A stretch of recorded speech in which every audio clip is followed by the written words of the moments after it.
नमस्कार, बहुत स्वागत आप सभी का जी मध्य प्रदेश छत्तीसगढ़ देख रहा आप। मैं हूं आपके साथ कोमल गंगवार। लोकसभा चुनाव के तीसरे चरण का मतदान आज शांतिपूर्ण तरीके से संपन्न हुआ है और इसी बीच जहां मतदाताओं में खासा उत्साह देखने को मिला तो वहीं दूसरी ओर प्रत्याशी जीत का दम भरते हुए नजर आए हैं।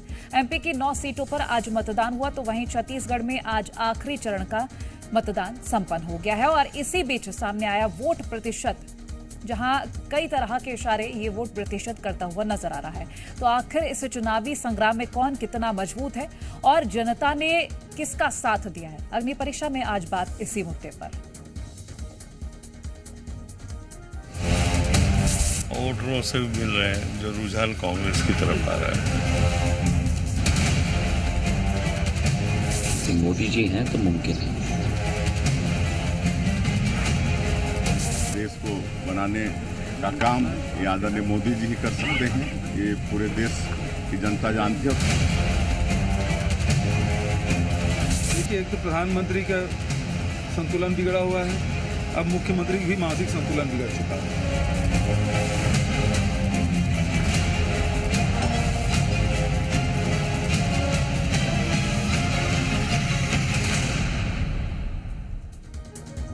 लोकसभा चुनाव के तीसरे चरण का मतदान पूरा हो गया है। देश की 93 लोकसभा सीटों पर तीसरे चरण के लिए मतदान हुआ है, जिसमें जनता ने बढ़ चढ़कर हिस्सा लिया है। बता दें 24 के तीसरे रण में मध्य प्रदेश की 9 सीटों पर वोटिंग हुई, जिसमें एमपी के वोटर्स के साथ तमाम दिग्गजों ने भी अपने मत का इस्तेमाल किया है।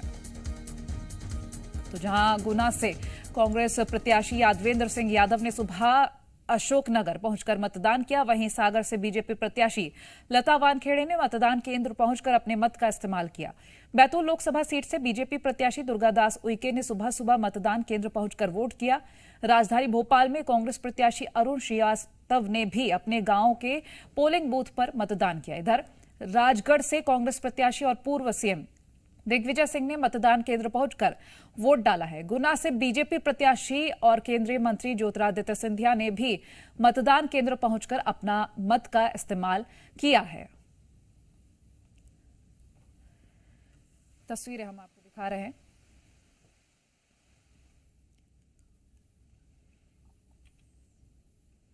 अब एक तरफ तमाम प्रत्याशियों ने अपने लिए वोट किया तो वहीं मतदान के बाद सभी तरफ से अपनी अपनी जीत के दावे भी सुनाई दिए हैं। एक तरफ प्रधानमंत्री जी का कुशल नेतृत्व है जो भारत को अग्रसर कर रहा है विश्व पटल पर। एक नई ऊर्जा क्षेत्र की जनता में, प्रदेश की जनता में और देश की जनता में कि मोदी जी हैं तो मुमकिन है, और उसी का एक तरीके से झलक हमको आज इस मतदान में हमको आज करीब 3 विधानसभा में हम बोली है, 4 विधानसभाओं में, और हम देख रहे हैं, मिल रहे हैं व्यवस्था शासन की, देख रहे हैं क्या व्यवस्था है क्या नहीं है। वोटरों से भी मिल रहे हैं जो रुझान कांग्रेस की तरफ आ रहा है। और वहीं कांग्रेस बीजेपी के प्रत्याशियों के साथ साथ प्रदेश की जनता ने भी लोकसभा के महापर्व में जमकर हिस्सा लिया है। तमाम तस्वीरें सामने आई हैं। मध्य प्रदेश के मतदाताओं में तीसरे चरण को लेकर काफी उत्साह देखने को मिला। कड़ी धूप के बावजूद भी मतदाताओं ने मतदान किया है। लोकतंत्र के महापर्व में शामिल होने के लिए शहरी क्षेत्रों के साथ साथ ग्रामीण इलाकों में भी भारी उत्साह देखने को मिला है। खासतौर पर बुजुर्गों ने घरों से निकलकर मतदान में बढ़ चढ़कर हिस्सा लिया है। वहीं मतदान को लेकर युवाओं में भी खासा उत्साह देखने को मिला है।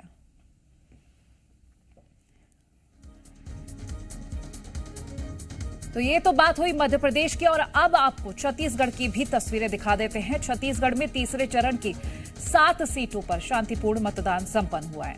तस्वीरों में आप देख सकते हैं कि किस तरह मतदाताओं ने पूरे उत्साह के साथ मतदान किया। बिलासपुर, कोरिया, जांजगीर चांपा, रायपुर, जशपुर, दुर्ग, पेंड्रा और बेमेतरा से आई तस्वीरों में मतदाताओं का उत्साह साफ तौर पर दिखाई दिया है। तस्वीरें हम आपको दिखा रहे हैं। छत्तीसगढ़ में तीसरे और आखिरी चरण के दौरान दिग्गजों ने भी अपने मताधिकार का इस्तेमाल किया है। आखिरी चरण में मतदाताओं के साथ साथ राजनेताओं में भी काफी उत्साह देखने को मिला है। डिप्टी सीएम अरुण साव ने बिलासपुर में मतदान किया तो वहीं रायगढ़ में वित्त मंत्री ओपी चौधरी, कोरिया में स्वास्थ्य मंत्री श्याम बिहारी जायसवाल ने मतदान किया। पूर्व नेता प्रतिपक्ष नारायण सिंह चंदेल ने जांजगीर तो सूरजपुर में कैबिनेट मंत्री लक्ष्मी राजवाड़े ने वोट डाला है।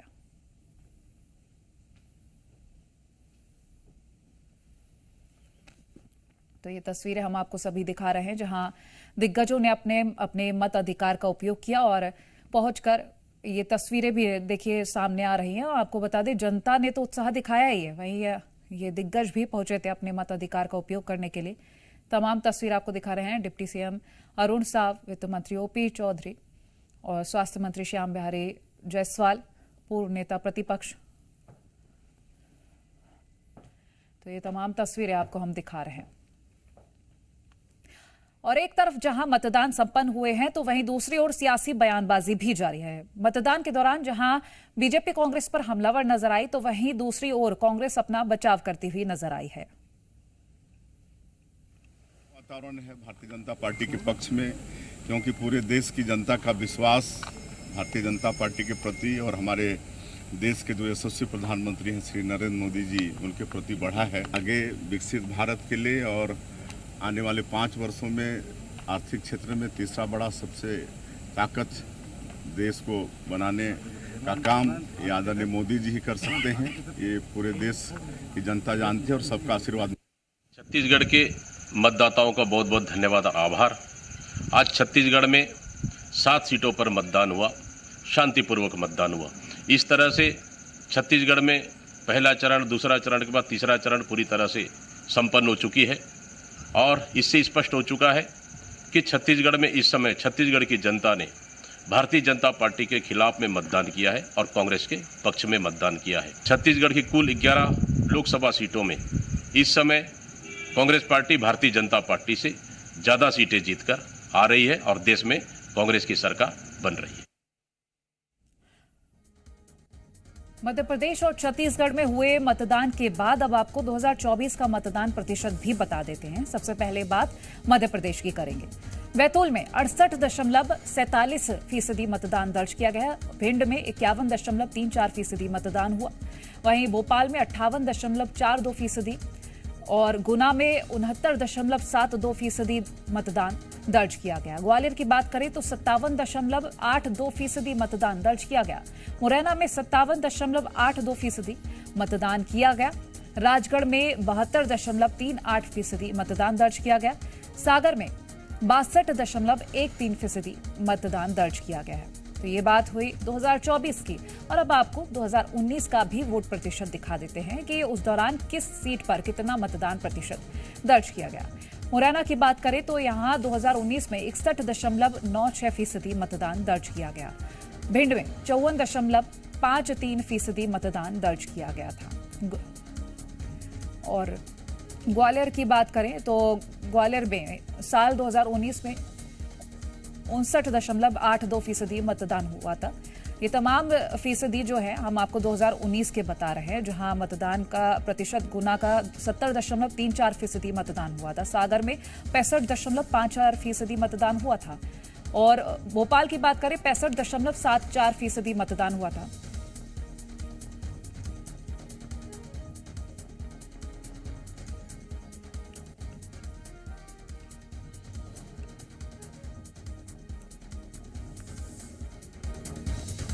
तो देखिए ये वोटिंग प्रतिशत आपको बता रहे हैं दिन भर क्या तस्वीरें रही हैं, ये भी हम आपसे साझा करेंगे।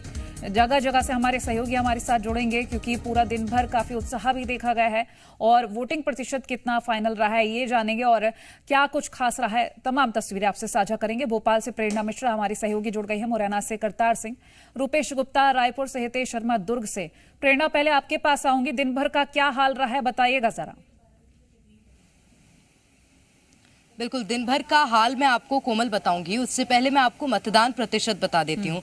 राजधानी भोपाल में वोटर्स टर्नआउट ये कह रहा है कि 59.08% मतदान हुए हैं। हालांकि ये फाइनल आंकड़ा नहीं है कोमल, और फाइनल आंकड़ा निकलकर क्या सामने आता है देखना होगा, क्योंकि बीते साल जिस तरह से आपने 2019 की बात की 65% जो था वो मतदान हुआ था। ये भी अनुमान लगाया जा रहा है कि अगर राजधानी भोपाल में जो अन्य छोटे मोटे मतदान केंद्र हैं वहां की गिनती भी अगर पूरी हो जाती है और पूरी तरह से जो आंकड़े निकलकर सामने आते हैं तो ये अनुमान है कि बीते साल जितना जो मतदान है वो इस बार भी राजधानी भोपाल में दर्ज किया जा सकता है। हालांकि वो परिणाम कल तक और स्थिति जो है वो साफ हो जाएगी, लेकिन राजधानी भोपाल में सबसे शांतिपूर्वक मतदान हुए, कहीं पर भी विवाद की स्थितियां देखने को नहीं मिली, ये सबसे महत्वपूर्ण रहा। यहां से चुनावी मैदान में जिस तरह से मैंने आपको जानकारी दी ही थी कि राजधानी भोपाल के पूर्व महापौर आलोक शर्मा थे जो कि भारतीय जनता पार्टी की ओर से चुनाव लड़ रहे थे और अरुण श्रीवास्तव कांग्रेस पार्टी की ओर से चुनावी मैदान में खड़े थे। हालांकि आज दोनों ही प्रत्याशियों की किस्मत का फैसला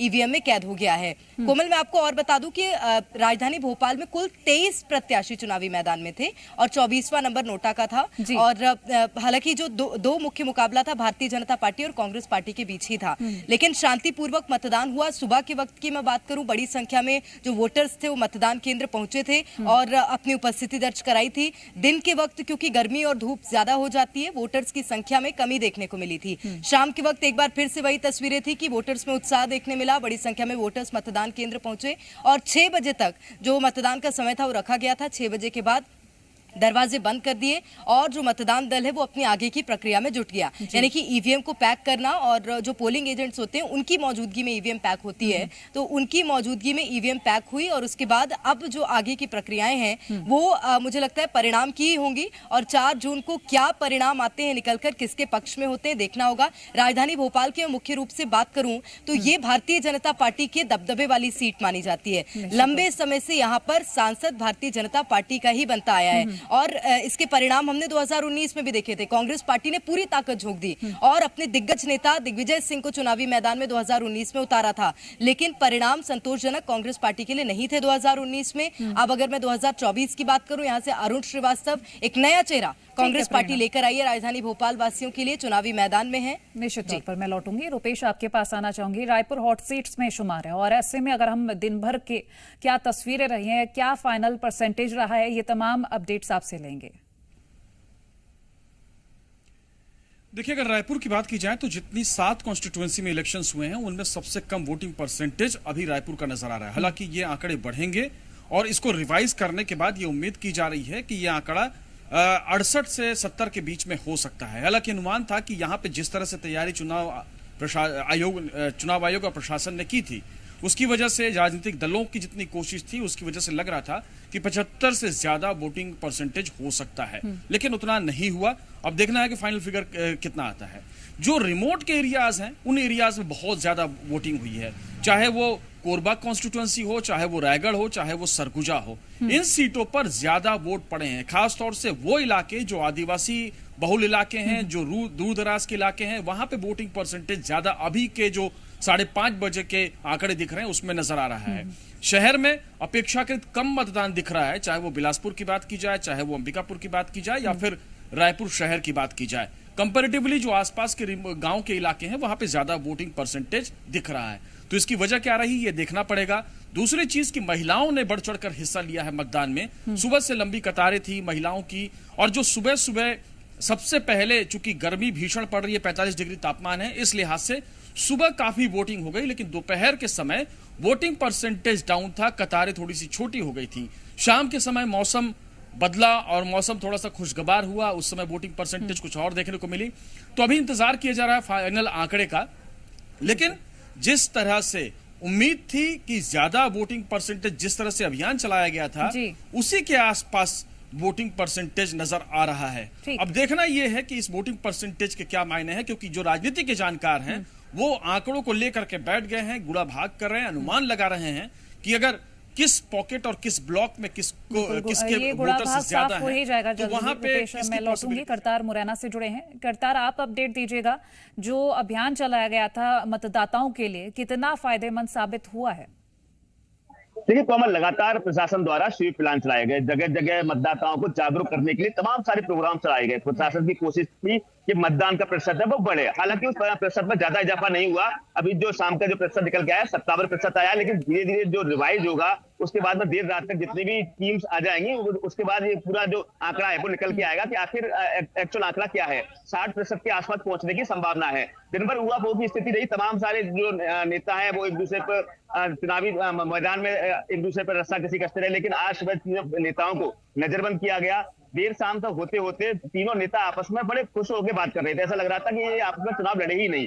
तो तमाम सारी तस्वीरें यहाँ देखने को मिली, हमने सभी तस्वीरें देखी। अभी यहाँ जो पॉलिटेक्निक कॉलेज है, यहाँ जो पोलिंग पार्टियां हैं, उनका आने का सिलसिला जारी है। मेला जैसा, मतलब लोकतंत्र का महाकुंभ इसे कह सकते हैं। लोकतंत्र के महाकुंभ में किस तरीके से आपको तस्वीरें दिखाना चाहूंगा कि जो पार्टियां हैं वो लगातार आ चुकी हैं। पूरे जो दूर दराज इलाके हैं, पूरे जो जिले में मुरैना जो लोकसभा संसदीय क्षेत्र है, उसमें 1706 मतदान केंद्र बनाए गए थे। प्रत्येक मतदान केंद्र से जो टीम है गाड़ियों के माध्यम से यहाँ पॉलिटेक्निक कॉलेज पहुंच रही है। पुलिस और प्रशासन की चाक चौबंद व्यवस्था है। लगातार जो लोग हैं, वो जो मतदान कर्मी है, वो अपनी पार्टियों के साथ में यहाँ पहुंचे और अपना जो टेबुलेशन है, तमाम सारी जो कमियां रह जाती हैं, उसको पूरा करने के बाद, अपना नंबर आने के बाद ये अपनी जो सामग्री है उसको जमा करेंगे। देर रात तक ये काम चलेगा। हो सकता है रात के 2 से 3 बज जाए। कई जो मतदान कर्मी बेचारे बहुत दूर से अगर भी पहुंचे तक नहीं है, सबलगढ़ या इंटीरियर इलाके में, उनका पहुंचने का सिलसिला लगातार जारी है। बाहर जो मेन रोड है उसमें जो बसेज आ रही है, उनको निकालने की व्यवस्था पुलिस प्रशासन ने बाकायदा कर रखी है। हमारे साथ मुरैना जिला पंचायत सीओ है, उनसे जानेंगे कि सर किस तरीके से ओवरऑल चुनाव की व्यवस्था है आज। ये 1150 दल जो है समय से